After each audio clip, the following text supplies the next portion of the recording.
로마서 말씀은 초반에는 지난주에도 말씀드렸지만 좀 무거운 내용이 있습니다.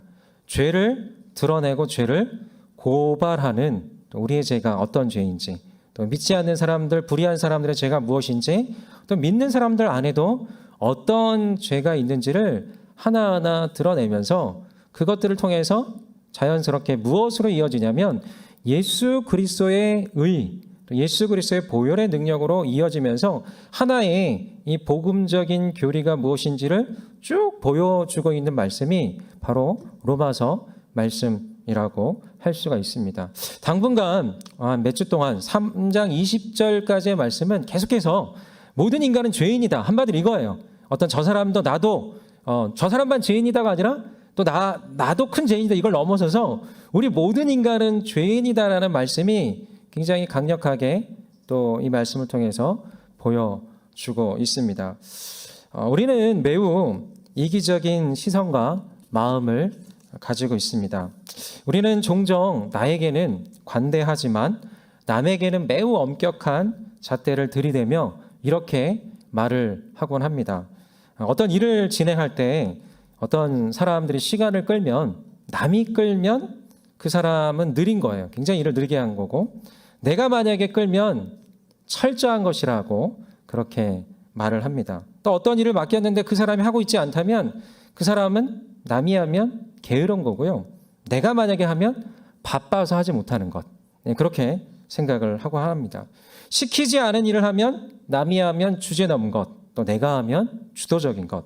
또 예의가 없으면, 남이 예의 없으면 굉장히 무례한 것이고요. 내가 예의가 없으면 창의적인 것이라고 또 변명을 하기도 하죠. 또 윗사람을 즐겁게 하면 남이 하면 아첨이고 내가 하면 충성이에요.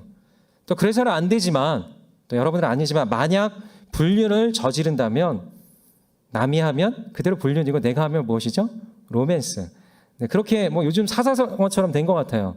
내로남불이라고. 그걸 굉장히 잘하는 분들이, 정치가들이 있는데 이제는 굉장히 내로남불이 일상화가 되고 또 요즘 한국 사회에 굉장히 자연스럽게 퍼져 있는 그 부분이 아닐까 싶습니다.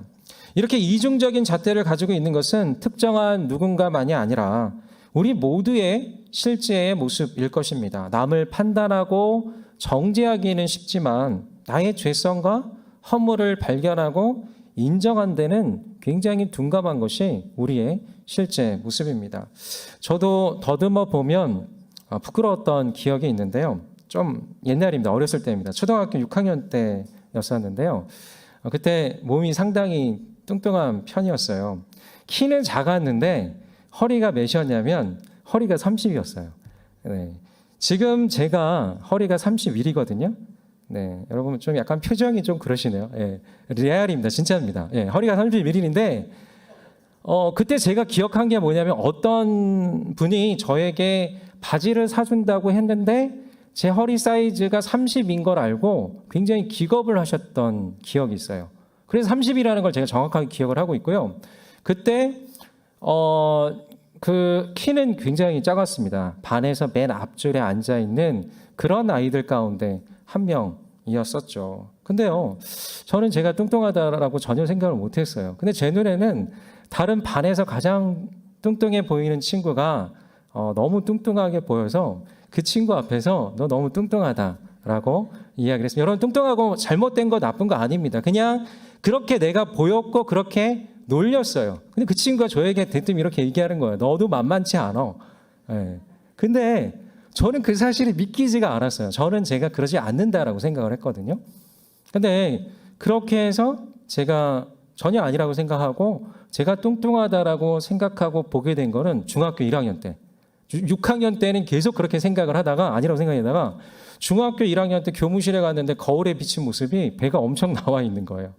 그러면서 제가 뚱뚱하구나라는 생각을 그때서야 하게 됐어요. 그러면서 과거에 내가 그렇게 나는 제대로 파악하지 못하고 남들에 대해서 그렇게 뚱뚱하다라고 바라보면서 놀렸고 그렇게 정죄했던 그 모습들이 너무나 부끄러웠어요. 그리고 어디 쥐구멍이라도 들어가고 싶은 그런 마음이 들었던 것입니다. 그때 저는 물론 이제 이래서는 안 되겠다는 생각이 좀 들어서 그 다음부터 불철주야 운동을 해서요. 그 중학교 1학년, 2학년 때 엄청 살을 뺐어요. 그때 빼가지고 그때 턱걸이 체력장이 있는 시기였거든요. 예전에 체력장이 있는 시기였는데 턱걸이도 한 번에 20개를 하고 그다음에 잇몸 일으키기도 또 1분에 60개를 하고 또 오래 달리기도 반에서 1, 2등 하는 정도로 뭔가 좀 자랑하는 것 같은데요. 그러니까 그렇게 열심히 노력을 했다라는 거예요. 열심히 노력을 하면서 큰 변화를 겪었던 것이죠. 그래서 제가 고등학교 때는 사진을 보면요, 저도 믿겨지지가 않아요. 저도 그런 때가 없는 줄 알았는데 볼살이 이렇게 쏙 들어가 있었을 때가 있었어요. 이 뼈만 남는 것 같은 그런 때가 있었는데, 근데 이런 생각이 드는 거죠. 만약 제가 조금 더 일찍 제 자신의 모습을 더 리얼하게, 더 분명하게 볼 수 있었다면, 제가 깨달을 수 있었다면 최소한 다른 사람을 향해 그렇게까지 정죄하거나 놀리지 않았을 거라는 것이죠. 또 일찍부터 더 몸에 대해서 건강관리를 할 수 있었을 거라는 거죠. 우리는 우리의 실체를 파악하는 것이 굉장히 중요합니다. 그 실체를 파악하는 것이 다름 아닌 말씀인 거예요. 말씀을 볼 때 무엇보다 우리의 죄를 드러내는 기능을 합니다. 말씀의 기능 가운데 우리에게 복을 주고 우리를 축복하고 우리를 사랑한다라고 말하는 여러 가지 어떤 기능도 있지만, 우리에게 정말 놀라운 진리의 메시지를 주지만, 이 말씀의 곳곳에 있는 대부분은, 상당히 많은 부분, 인간의 죄를 드러내고 있는 부분이 많이 있다라는 것입니다. 지난주 말씀을 통해서 하나님은 이 불의한 사람들, 또 특별히 세상 속에 있는 인간의 죄를 28가지나 되는 죄를 하나하나 고발하고 있었던 그 장면을 우리가 볼 수 있었습니다. 그리고 오늘 2장 말씀을 통해서 율법을 맡아서 자랑하는 유대인들의 죄를 드러내고 있는 거예요. 한마디로 하나님 안에 있다라고 하는 사람들, 또 하나님의 돌봄과 하나님의 율법을 맡았다. 지금으로 말하면 바로 우리죠. 믿음 안에 있는 사람들, 하나님 안에 있다라고 생각하는 우리들에 대한 이 메시지가 바로 오늘의 메시지일 수가 있는 것입니다. 우리 1절 말씀 함께 읽도록 하겠습니다. 1절 말씀 시작.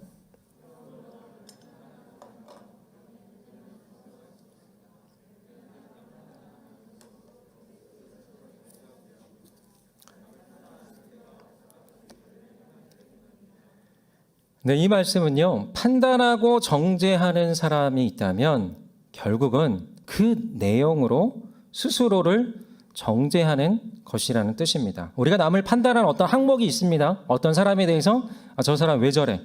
왜 저렇게 어떠어떠한 문제를 가지고 있어? 저 사람은 너무 남을 배려하지 않아.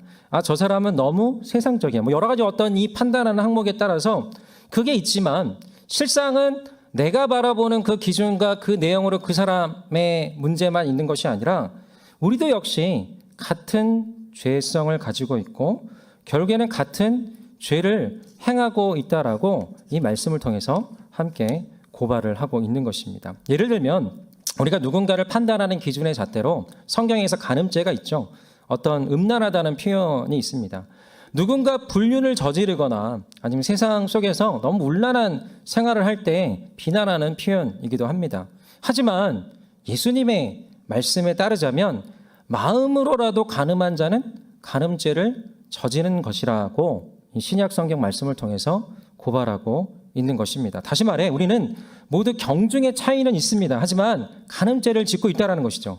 이성에게 마음이 빼앗길 때가 있는 것이고, 또 피지컬이 좋은 이성을 보면 눈이 가는 것입니다. 더불어 어떤 때는 눈이 가는 것 이상으로 저 이성과 만나고 싶다, 또 스킨십을 해보고 싶다라는 마음이 생길 때도 있습니다. 그러다가 어떤 이들은 이 마음을 넘어 실제로 선을 넘게 됩니다. 더 나아가서 도덕적, 종교적 안정장치가 없게 되면 그 이상을 또 너머를 향해서 달려가다가 결국은 음란의 막장을 향해 달려가고 있는 것이 어찌 보면 이 세상의 모습이고, 우리 모두에게도 그런 가능성은 열려 있다라는 것입니다. 최근에 모 은행에서 수백억을 횡령한 사람의 이야기를 우리가 들었죠. 정말 간이 부었다. 너무 엄청나다. 그렇게 횡령한 사람의 이야기를 들었지만 저는 그걸 보면서 이런 생각이 들었습니다. 저 사람이 대단한 것 같지만, 특별한 것 같지만, 너무나 큰 죄를 저지른 것 같지만 우리에게도 얼마든지 가능성이 있다라는 것입니다. 작은 것을 함부로 쓰거나 남의 소소한 물건을 허락 없이 내 것처럼 쓰다가 커지는 결과이고요. 또 그런 사람들을 보면 어려운 상황에 처해 있다 보면 내 가족이나 내 주변에 있는 사람을 위해서 무엇인가 부정적인 일을 하다가 커져서 그렇게 훔치고 남의 것들을 빼앗아가는 그 일들이 돈의 크기가 눈덩이처럼 불어나게 되다 보면 그렇게 될 수 있는 우리 모두에게도 열려있는 가능성이라는 것이죠. 우리 모두가 받을 수 있는 이 죄의 유혹과 극단적 상황에 몰려있을 때의 죄의 가능성이라는 것입니다. 우리 모두는 누군가를 판단하는 그 제목 그대로 이 죄성의 가능성이 있음을 인정해야 한다라는 것입니다. 죄의 가능성, 죄성, 그것을 인정하지 않으면 결국에는 눈에 보이는 것, 또 과거와 현재적 죄만을 가지고 사람을 판단하고 정죄를 하게 된다라는 것입니다. 우리가 나는 흔히 이러잖아요. 저들과 달라. 어떻게 저럴 수가 있어? 저렇게 끔찍하고 흉악한 범죄를, 또 저렇게 나쁜 사람이 있다니. 이렇게 말하는 것도 어찌 보면 우리의 반응과 우리의 생각 가운데 인간의 죄성을, 또 우리의 죄성을 간과한 반응들이라는 것이죠. 여러분, 이거는 뭐냐면 현재적 죄인이냐, 또 과거적 죄인이냐, 아니면 미래적 죄인이냐의 차이일 뿐이지, 중요한 건 뭐냐면 성경을 통해서 우리 가운데 끊임없이 말씀하고 있는 것은 우리 모두는 죄인이다라는 것이죠. 우리는 내가 누군가에 대해서 판단하고 정죄하고 저 사람에 대해서, 누군가에 대해서, 나를 괴롭게 있는 사람에 대해서 어떻게 그렇게까지 할 수 있는가라고 말을 하지만 결국에는 우리도 역시 미래적 죄인의 모습으로 그럴 수 있는 가능성을 얼마든지 가지고 있는 우리의 모습이 있다는 것입니다. 그래서 계속해서 성경에서 이렇게 말씀하고 있습니다. 우리 2절 말씀 함께 읽도록 하겠습니다. 시작. 그런 일을 행하는 사람에게 진리대로 하나님이 심판이 내린다는 것을 압니다. 여러분, 그렇게 판단하고 정죄하는 이에게 하나님의 심판이 내린다라고 말씀하고 있습니다. 또 5절 말씀을 보면 그런 마음을 계속 유지하고 있을 때 하나님의 진노는 쌓여가고 있다라고 말을 하고 있습니다. 이웃을 판단하는 삶이 그냥 그대로 내버려 둔다면, 또 계속해서 정죄하고 또 누군가에 대해서 계속해서 내가 판단하고 정죄하고 나를 의롭게 여기는 그 삶이 반복이 된다면 하나님의 진노는 쌓여간다라고 이 말씀을 통해서 말을 하고 있는 것입니다. 여러분, 교회에서 가장 무서운 이들이 있다라고 합니다. 그것은 뭐냐면 새벽 기도를 한 번도 빠지지 않은 사람들, 그리고 또 교회를 한 번도 빠지지 않고 오랫동안 다녔던 사람들, 또 성령의 은사를 받아서 방언의 은사도 받고 또 어떤 굉장히 기도를 많이 하는 사람들, 이런 사람들이 무섭다라고 합니다. 헌금을 많이 내거나 헌신을 많이 하는 사람들, 또 신학박사 학위를 받거나 아니면 대형 교회를 다니는 그런 교인들, 목사님들이 무섭다라고 합니다. 왜냐하면 그런 눈으로, 불꽃 같은 두 눈동자로 나를 판단할 것 같아서, 그 사람 옆에만 가면, 그 사람 주변에만 가면 뭔가 나의 어떤 신앙적 문제, 신앙적 내용들이 굉장히 안 좋은 쪽으로 보여질 것 같아서 그렇게 무섭다라고 이야기를 합니다. 제가 오늘도 어떤 성도님을 만났는데 굉장히 주변에 있는 사람 가운데 신앙이 좋은 권사님이 계세요. 근데 그 권사님이 끊임없이 만날 때마다 자기 간증을 한다라는 거예요. 간증을 하고 너무 좋은 이야기를 하고 하는데, 그것이 어떤 간증을 하면서 하나님을 자랑하고 예수님을 자랑하는 것이 아니라 어떻게 느껴지냐면, 너는 그렇게 살지 않아. 너는 그렇게 똑바로 살지 않아. 똑바로 살았으면 좋겠어. 신앙적으로 기도해, 말씀 가운데 나아가, 또 무엇인가 예배 가운데 하나님의 이 뭔가 헌신 가운데 나아가라고 하는 요구, 유도로 들리는 거예요. 그러니까 만날 때마다, 들을 때마다 이 마음이 너무나 무너지고 내가 잘 못하고 있는 건가? 내가 무슨 문제가 큰 건가? 이런 생각이 들면서 주눅이 든다는 것이죠. 여러분, 뭔가 내가 잘하고 있는 건 좋아요. 내가 무엇인가 열심히 섬기고 헌신하고 주님께 나아가고 드리고 또 기도하고 예배하고 또 말씀 보고 하는 건 좋은데, 중요한 건 그것을 가지고 하나님을 만나고 하나님을 경험하고 하나님이 놀라운 분이다, 하나님이 사랑의 분이다, 구원의 놀라운 감격과 예수님과 그 성령님을 자랑하면 되는데, 거기서 은연중에 드러나는 게 뭐냐면 이렇게 해야 돼. 행위를 잘하는 거예요. 이렇게 했던 나의 모습을 자랑하면 그게 바로 결국에는 뭐라는 거죠? 그게 바로 어떠한 율법주의고 그게 바로 죄라는 거예요. 그게 바로 이 말씀에서 지금 현재 이 말씀을 통해서 이야기하고 있는 교회 다니고 있는 사람들, 또 하나님 안에 열심히 헌신하고 달려가는 사람들이 가지고 있는 어떤 죄의 모습이고 죄의 독이 돼서 다른 사람에게 상처를 주고 다른 사람을 영적으로 주눅들게 만들면서 진짜 복음, 진짜 신앙으로 나아가는 것이 아니라 되려 더 한동안 교회를 쉬게 하고 한동안 이 마음을 닫고 뭔가 관계를 차단하게 만드는 그런 요소가 될 수가 있다는 것이죠. 가장 큰 어려움을 주는 사람들이 누군지 아십니까? 교회에서 직분을 받은 사람들, 리더십들, 또 순장님들이 될 수도 있어요. 우리 순장님들은 안 그래요. 굉장히 한 명 한 명 세워주시면서 한 명 한 명 잘 일으켜주는 굉장히 귀한 순장님들입니다. 제가 이 말씀 드린 게 뭐죠? 여러분 모두가 다 순모임에 함께 참석하시라는 거예요. 다 그렇게 훈련되고 준비된 분들을 세웠습니다. 근데요, 자칫 우리가 직분을 맡게 되었을 때, 자칫 우리가 어떤 자리에 있을 때, 어떤 일을 하고 많은 경험을 했을 때 그걸 가지고 다른 사람을 판단하고 왜 그것밖에 못하지? 왜 오랫동안 훈련받아도 오랫동안 있어도 계속 그 정도에 머무르지 하면서 그 사람을 바라보는 우리의 눈이 있을 수 있다는 거죠. 여러분 가족 가운데도 여러분 혹시나 이 결혼하신 분들이나 남자친구, 여자친구, 이성 있는 분들은 이런 마음이 있어요. 너무 좋기도 하지만 이걸 제발 바꿔줬으면 좋겠어 하는 이런 끊임없이 잔소리를 하고 요구하는 것들이 있습니다. 근데요, 인간은요, 어떤 거냐면 정말 안 바뀌는 게 인간이죠. 여러분 동의하십니까? 네. 근데 바뀌는 게 있어요. 그게 바로 말씀과 성령 안에서 바뀌는 거예요. 바뀌는 거는 오직 예수 그리스도의 보혈의 능력으로 성령의 우리를 새롭게 하심으로 바뀌는 거지, 내가 말한다고 나는 옳고 당신은 죄인이요, 당신은 잘못돼서 하면서 그렇게 얘기한다고 끊임없이 요구한다고 그 사람들이 바뀌지는 않는다는 거예요. 제가 봐도 저희 아내가 저에게 여러 가지 또 힘든 부분이 있어요. 이제 여성분들이 끊임없이 결혼하면 잔소리를 많이 하거든요. 근데 저도 제가 알아요. 뭘 잘못된 건지 알아요. 근데 잔소리를 한다고 이거 하지 말라 저거 하지 말라 한다고 해서 안 바뀌더라고요. 제가 진짜 바뀌는 거는 뭐 제가 깨달을 때, 제가 느낄 때 거기에서 뭔가 변화가 일어나더라고요. 이제 뭐냐면 제가 저희 아내가 결혼하고 나서도 굉장히, 제가 예전에 말씀드렸나요? 결혼하고 나서도 그 몸을 계속 유지할 정도로 살이 찌는 걸 굉장히 어려워하는 자매예요. 근데 그 모습 그대로 제가 계속 결혼 생활하면서 계속해서 저에게 강력하게 여러 가지 요구들을 했죠. 제발 빼라. 제발 이렇게 해라. 제발 이렇게 저렇게 했으면 좋겠다라고 했습니다. 그래서 반찬도요, 굉장히 같이 먹을 때 조금 줘요. 정말 이렇게 더 달라고 하면 그럼 굉장히 제가 잘못된 사람이 되는 거예요.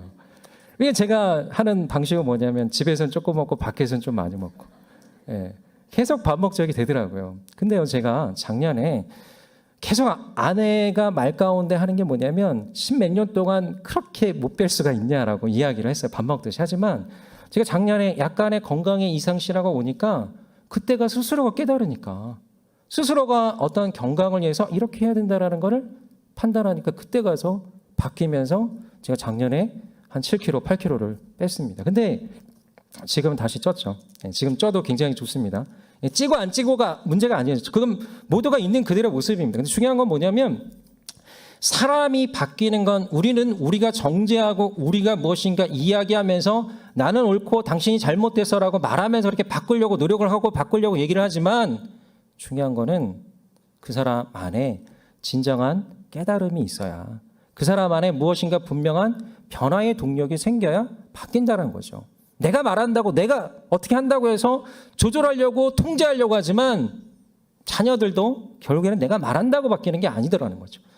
여러분, 이 말씀 통해서 우리가 분명하게 계속해서 말씀드리는 건 뭐냐면 우리가 정죄하고 판단한다고 해서 그렇게 한다고 해서 다른 사람들이 바뀌고 새로워지는 것이 아니라 중요한 거는 결국에는 하나님이 하시는 거죠. 하나님이 새롭게 하고 하나님 변화시키는 그 일들을 경험할 때 우리 안에 분명한 그런 일들이 일어나게 된다라는 것입니다. 여러분, 이것이 어떤 특정한 사람의 모습이라기보다 우리 안에는 뿌리 깊은 무의식이 있어요. 어떤 문제나 사건에 대해서 들여다보면 우리는 늘 이런 생각이 있는 거죠. 난 잘못 없고 네가 잘못했어. 내 잘못보다 네 잘못이 커. 난 의인이고 넌 죄인이야. 대략 이 범주가 아닐까 싶어요. 더불어 세상 사람에 대해서도 우리는 예수님을 믿었으니까, 나는 의인이 되었으니까, 나는 죄인이 아니라 의인이 되었으니까 보이지 않게 거기서 안주하면서 다른 믿지 않는 사람들에게 같이 의인이 되기를 초청하고 이끈다라기보다 거기에 안주하면서 저 주변에 있는 사람, 세상에 있는 사람들 죄인으로 바라보면서 그렇게 우리가 우리 안에서 영적으로 우쭐해하면서 정죄하고 있는 것이 우리 마음에 있는 속내일 수 있다는 것이죠. 여러분, 진짜 바람직한 태도는 오늘의 말씀을 통해서 이렇게 말하고 있는 것입니다. 따라하겠습니다. 당신도 죄인이지만 나는 못지않은 죄인입니다. 여러분, 아멘? 네. 우리는 늘 이런 생각 가운데 살아야 된다는 거예요. 우리의 생각 가운데 늘 당신도 죄인이에요. 여러분이 힘들게 하는 사람들에 대해서도 당신도 죄인이에요. 하지만 나도 못지않은 죄인입니다. 이런 고백을 할 때 우리 안은 또 새로운 관계의 전환, 새로운 우리 마음의 전환이 생길 수 있다는 것이죠. 5절 말씀 우리 함께 같이 읽도록 하겠습니다. 시작. 그대는 진노의 날, 곧 하나님의 의로운 심판이 나타날 그날에 그대에게 임할 진노를 쌓고 있습니다.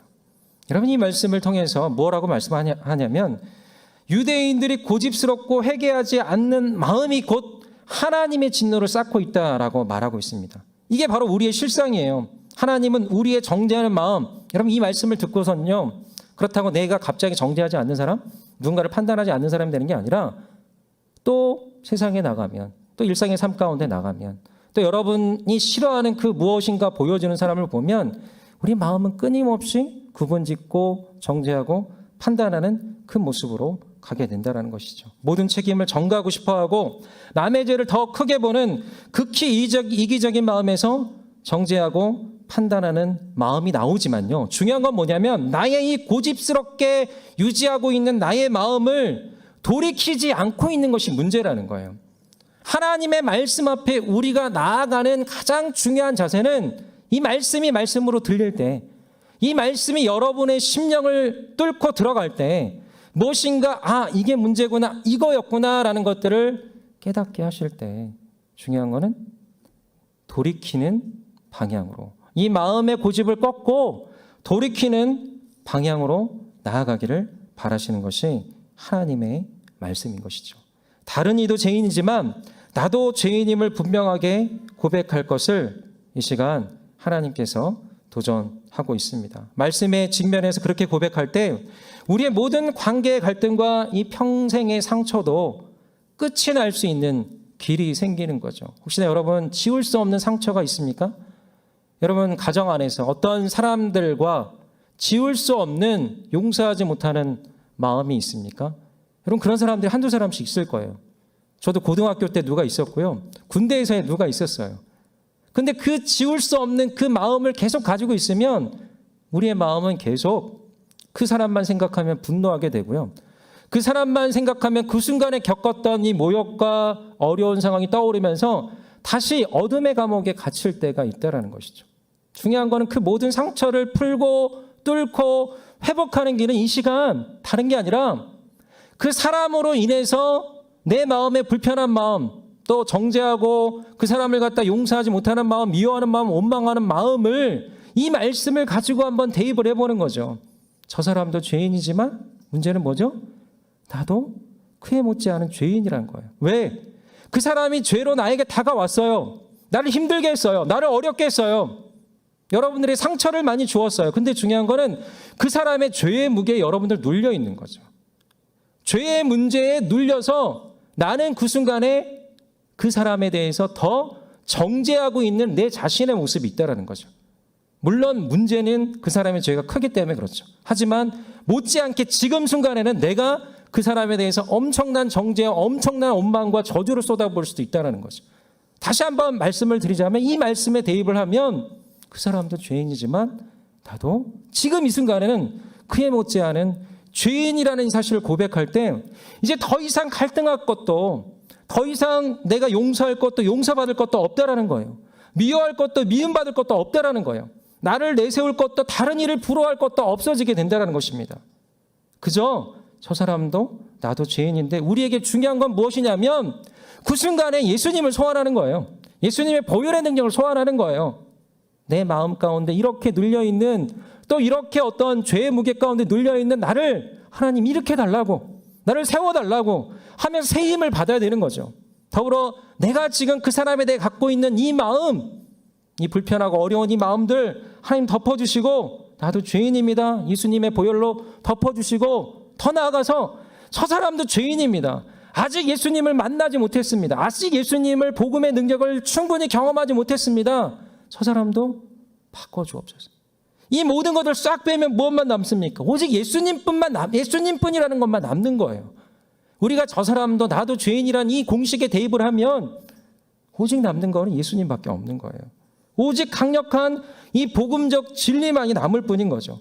사랑의 예수님만이 남을 뿐인 거죠. 그래서 예수님만 이렇게 고백할 수 있는 거예요. 다시 한번, 지금의 내가 눌려있고, 지금의 내가 이렇게 주눅받고 있고, 누군가에 대해서 판단받고 있고 정죄받고 있는 이 상황 가운데서 나를 하나님께서 덮어주시는, 또 나의 이 모든 것들을 새롭게 하시는 하나님의 능력을 고백하면서 예수님만이 길이요 진리요 생명이다라고 고백할 수 있는 거예요. 저 사람에게도 예수님이 필요하다는 걸 고백할 수 있게 되는 거죠. 그 고백을 통해서 우리는 다시 한번 생명을 누릴 수 있게 된다라는 것입니다.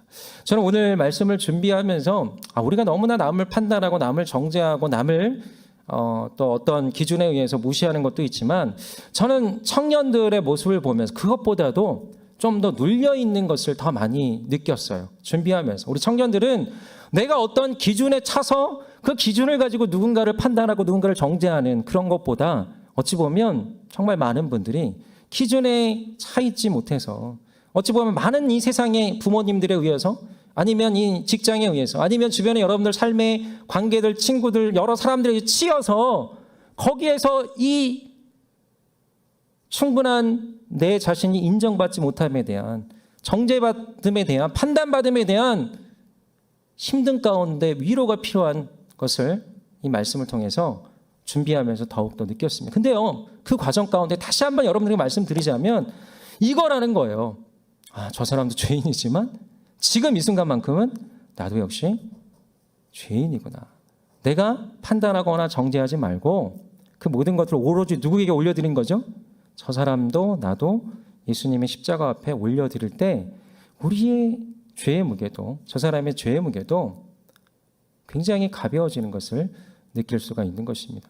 누군가에 의해서 여러분이 좌지우지되고 주눅들고 있다면 결국에는 여러분, 사단과 그의 세력에 의해서 여러분들이 그 사람이 가지고 있는 죄의 무게에 눌려 있다는 거예요. 눌려 있다는 거예요. 그건 절대 하나님께 원하시지 않는 거예요. 그 모든 죄를 다 하나님께 올려드리시면 좋겠어요. 십자가가 무엇입니까? 나만의 죄가 아니라 다른 사람의 죄까지도 함께 전가하는 거예요. 전가하다 보면 우리는 훨씬 가벼워집니다. 내 마음은 굉장히 자유해집니다. 이런 십자가에서 그 모든 것들을, 사단과 그의 세력을 이기셨다라고 골로새서 2장 15절 말씀에서 말하고 있습니다. 여러분, 여러 문제가 있을 때 이 복음을 너무 하찮게 생각하지 마십시오. 그냥 내가 예수님 믿고 구원받았다고 생각하지 마시고요. 진짜 복음적인 사람, 복음의 능력을 가진 사람은 여러분의 모든 문제를 어디로 가져가는 거죠? 십자가로 가져가는 거예요. 내가 누군가를 미워해, 누군가에 눌려 있어요. 그 사람도 올려드리고요. 내 마음도 올려드리는 거예요. 내가 무엇인가 힘들고 어렵고 고통스럽습니다. 십자가에 올려드리면 굉장히 가벼워지는 걸 느낄 수 있습니다. 나의 죄의 무게, 여러분들 누군가에게 정죄하고 판단하고 그 많은 것들도 오늘 깨닫게 하신다면, 중요한 건 깨달으라는 게, 여러분 무엇인가 눌리라는 게 아니라 나는 왜 이렇게 죄인이고 나는 왜 이런 사람입니까? 라고 이 시간을 갖다 이 마음에 여러분 눌리라는 것이 아니라 십자가로 가져가시라는 거예요. 예수님께로 가져가시다 보면 진정한 자유가, 진정한 복음의 능력이 우리 가운데 이루어지게 될 수가 있습니다. 여러분, 이게 십자가의 능력이에요. 진리가 너희를 자유케 하리라. 여러분, 예수님께서 마지막 십자가에서 뭐라고 말씀하셨죠? 다 이루었다. 모든 것을 선언하신 거예요. 여러분, 그래서 제가 이 복음의 능력이 복음만이 길이다라고 말씀을 드리는 거예요. 이걸 알고 깨달을 때 우리의 삶의 모든 문제가 키가 생기는, 여러분 맞는 키를 원하시잖아요. 어떤 많은 부분들을 해결할 수 있는 키를 원하시잖아요. 하지만 세상에서는 그게 돈이라고 말하고 있습니다. 많은 돈을 가지면 모든 문제가 해결될 것 같아요. 하지만 진짜 우리 영적인 문제, 공허함의 문제는 해결할 수가 없어요. 진짜 이 모든 문제를 여러분, 진짜 십자가 앞에서 여러분 모든 내면과 모든 관계의 문제, 갈등의 문제를 거기서 풀어보면요, 그것만을 자랑할 수밖에 없다는 거죠. 가정 안에서 누군가의 문제, 이 문제를 십자가에서 먼저 여러분들이 강건해지셔야 돼요. 항상 주눅 들고 항상 무슨 문제 앞에 어려움 앞에 그 사람을 비난하고 정죄하고 그 사람 왜 그럴까 말하지만 결국에는 내 안에서 풀지 못하는 내 내면의 문제가 있는 것이죠. 내 내면의 문제가 자유해지면 풀어지면 내가 그 모든 것들을 이길 수 있는 담대함과 예수 그리스도의 복음의 능력과 그것을 내가 가지게 되면 성령의 새롭게 하심을 경험하다 보면 우리의 삶은 우리의 인생은 완전히 새로운 단계로 바뀌게 되는 것이라는 거죠. 그래서 저는 여러분들에게 계속 말씀을 드리는 건 그걸 자랑하는 거예요. 그걸 증거하는 거예요. 최근에 제가 또 수요일에 갑자기 저에게 어떤 분이 오셔가지고 자기 남편이 너무 달라졌다라는 거예요. 남편이 자기에게 대하는 이 마음의 태도 또 말의 태도 이게 너무 달라졌다라는 거예요. 다른 게 아니라 제가 요한 서신 OBC 말씀을 계속 전하고 있는데 그 말씀을 통해서 이분의 마음밭이 다져지고 새로워지고 있는 거예요. 그러면서 그 달라지는 것들을 저에게 나누면서 왜 목사님 저는 그러지 않나요? 이러시는 거예요. 영적인 시기심을 샘을 내는 거죠. 아, 성도님, 집사님 이제 성도님도 얼마 남지 않았어요. 누군가는 시작해야 되는 거잖아요. 누군가는 진정한 변화의 능력, 십자가의 능력, 복음의 능력을 가지고 시작을 해야 그걸 가지고 다른 사람에게 전파가 되는 거죠. 진짜 하나님의 사람은 판단하지 않고 정죄하지 않고 나도 죄인이고 저 사람도 죄인이라는 이 영적인 원리를 가지고 살아가는 사람은 누구든 바꿀 수 있고 누구든 새롭게 할 수 있는 하나님의 복음의 능력을 가진 사람이라는 거죠. 그럴 때 저 사람도 변하고 가족도 변하고 또 그 자녀들까지 새로워지는 것들을 경험하게 될 거라고 저는 자신 있게 말씀을 드렸어요. 제가 이 말씀을 드린 건 뭐냐, 여러분들에게 그 하나님, 일하신 하나님을 또 증거하고 싶은 거예요. 또 새롭게 하시는 성령님을 증거하고 싶은 거예요. 바로 그 모든 메시지 가운데 저는 이런 거예요. 그 누구도 저도 죄인이다. 저도 죄인이고 다른 사람 죄인이다. 계속 이 원리를 가지고 문제가 생길 때, 어려움이 생길 때 대입하고 그렇게 바꿔나갈 때 갈등도 모든 상황도 새롭게 변화되어지는 것을 볼 수 있었습니다. 이 시간 여러분들에게 하나님께서 무엇을 말씀하십니까? 고집을 꺾으라고 말씀하십니다. 그리고 돌이키라고 말씀하십니다. 혹시나 여러분들 죄에 대해서 어떤 사람들과 관계에 대해서 여전히 내가 정죄하고 있다면, 여전히 그 사람에 의해서 내가 좌지우지되고 영향받고 있다면 그것을 바로 이 말씀으로 끊어내시길 바랍니다. 중요한 거는 나도 죄인이고 저 사람도 죄인이야. 그리고 중요한 건 그 죄들을 다 어디로 올라가는 거죠? 십자가로 가져갈 때 십자가가 모두 걷어가시는 거예요. 예수님이 걷어가시면서 진정한 자유함을 겪고 담대해짐으로 그 관계 가운데 새로운 변화로, 새로운 은혜로 우리가 나아갈 수 있게 된다라는 것입니다. 이 시간 다시 한번 말씀드립니다. 현재적 죄인이냐, 과거적 죄인이냐, 미래적 죄인이냐의 문제지 우리 모두는 죄인이고 중요한 거는 십자가를 만나고 성령의 능력을 경험할 때 우리 안에 판단받고 판단하는 죄가 완전히 새로워지는, 아, 우리도 저 사람도 하나님을 만나야지, 예수님을 만나야지, 예수님이 필요하지라는 그 고백으로 나아갈 때 우리 모두를 새롭게 하시는 하나님의 능력이 나타날 것이라 믿습니다.